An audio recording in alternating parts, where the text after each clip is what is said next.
नमस्कार साथियों। आज हम कुंडली में आसानी से बनने वाले धन योगों पर चर्चा करेंगे। मैंने यहाँ पर काल पुरुष की कुंडली बनाई है और राशियों के अनुसार ही उनके स्वामियों को भी स्थापित कर लिया है। लग्न यहाँ पर मेष राशि का है जिसका स्वामी मंगल होता है। द्वितीय भाव में वृषभ राशि है जिसका स्वामी शुक्र होता है। तृतीय भाव में मिथुन राशि है जिसका स्वामी बुध होता है।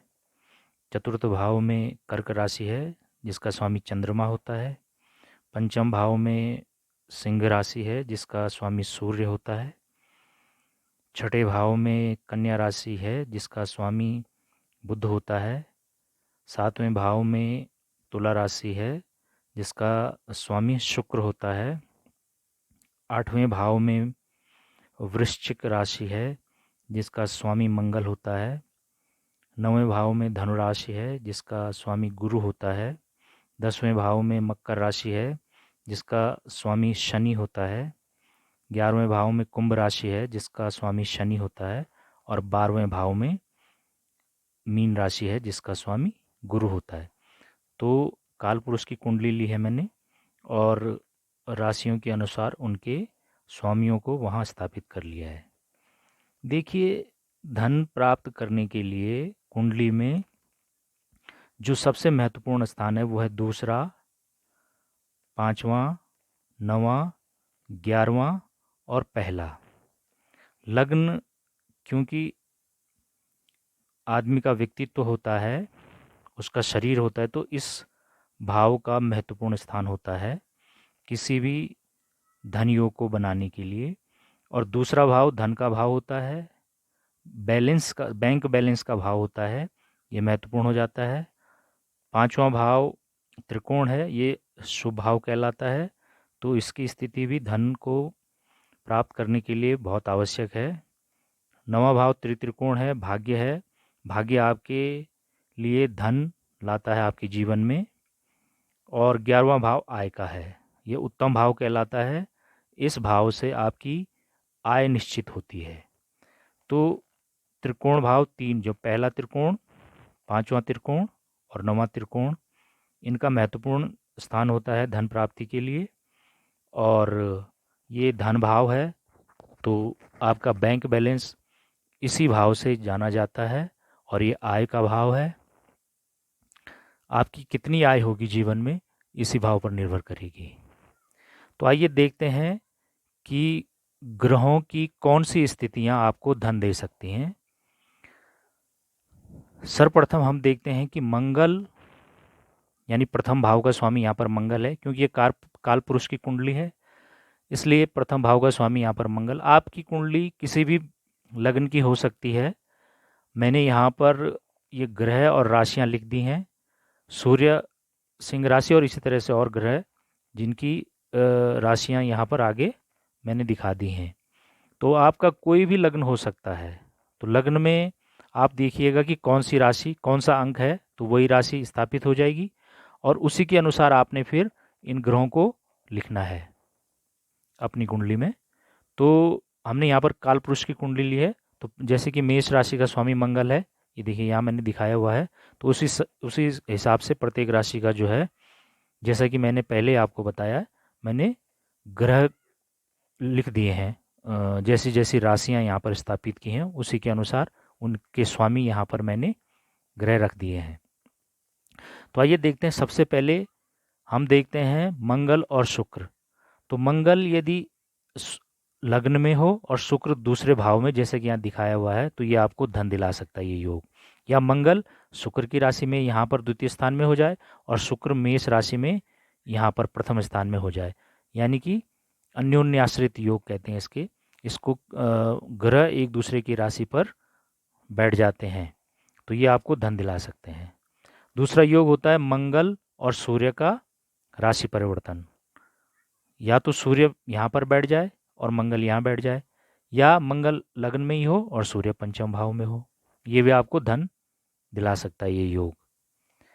तीसरा योग है मंगल और गुरु का राशि परिवर्तन। गुरु यहाँ बैठ जाए और मंगल यहाँ बैठ जाए गुरु की राशि में, या मंगल लग्न में ही हो और गुरु अपने ही भाव में हो।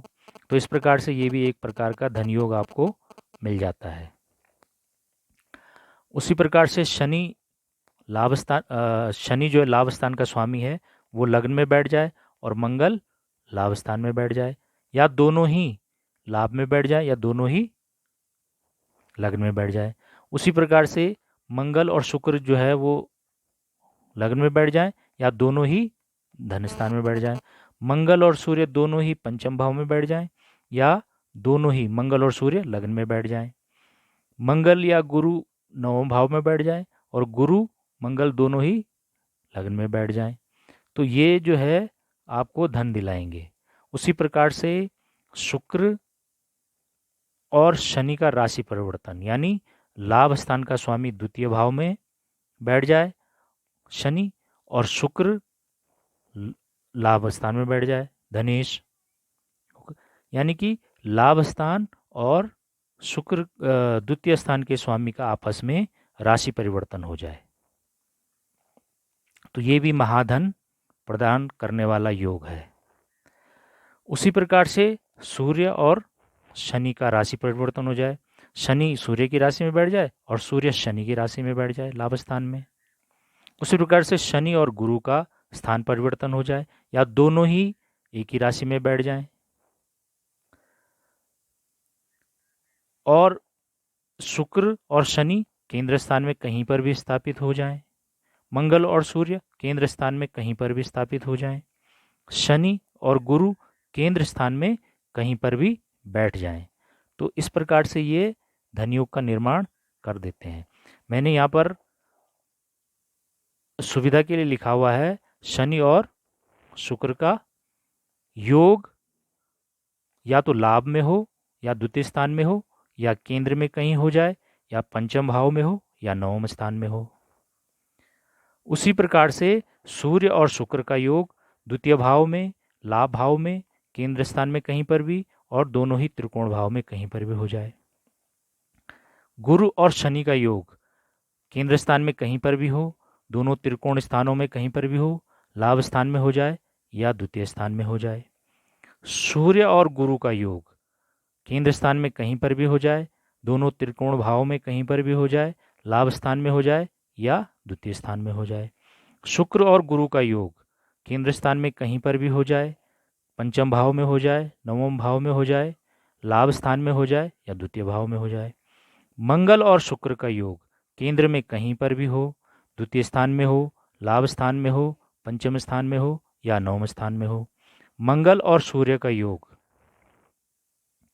केंद्र स्थान में कहीं पर भी हो, त्रिकोण भाव में हो या लाभ स्थान में हो या द्वितीय भाव में हो। मंगल और गुरु का योग केंद्र स्थान में कहीं पर भी हो, पंचम भाव में हो, नवम भाव में हो, लाभ स्थान में हो, द्वितीय भाव में हो। मंगल और शनि का योग केंद्र स्थान में कहीं पर भी हो, पंचम भाव में हो, नवम भाव में हो, लाभ स्थान में हो और द्वितीय स्थान में हो।